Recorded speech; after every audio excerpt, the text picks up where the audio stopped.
Now, this is not going to go over well for fans of the PlayStation 5 or the PlayStation 5 Pro. Doom on both devices is seemingly not running as well as on the Xbox. TheGamer.com has the headline, "Sorry PS5 Pro users, Doom the Dark Ages reportedly plays much better on the Xbox Series X."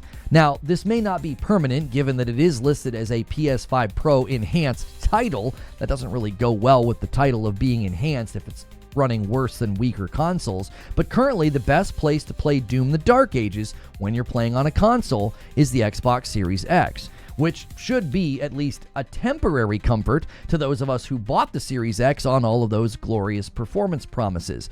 But given the pattern with games like Indiana Jones, Black Ops 6, and recently Forza, I don't see this lasting. It's very clear that Xbox Game Studios are happy to get the games running incredibly well on the Pro, not settling for whatever is going on with Doom.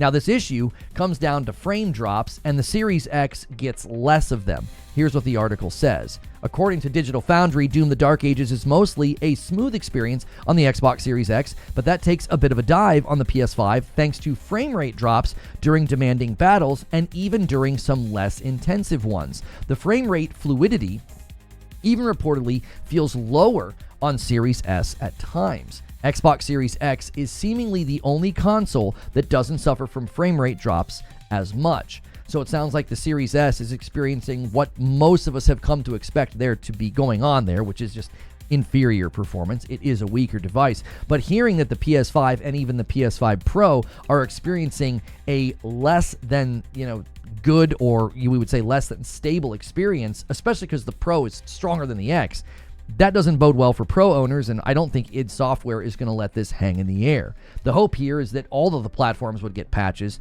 to fix this, including the Series S. And yes, the PS5 Pro enhancements would actually, we would want to see those enhance the experience. Now, the Gamer seems to agree with what I just said. They said you'd hope that the PS5 Pro would have some nice advantages, but that isn't the case either. Digital Foundry notes that the graphical settings are more or less the same and that PSSR isn't used to upscale the image at all. Performance is better on the PS5 Pro than the base PS5, but it does aim for 1800p. But the changes aren't that noticeable, and the Series X remains king in quotations from Digital Foundry overall. Now, I'm going to be checking out the game tomorrow on my PS5 Pro. That's where I pre-ordered it. My collector's edition is apparently out.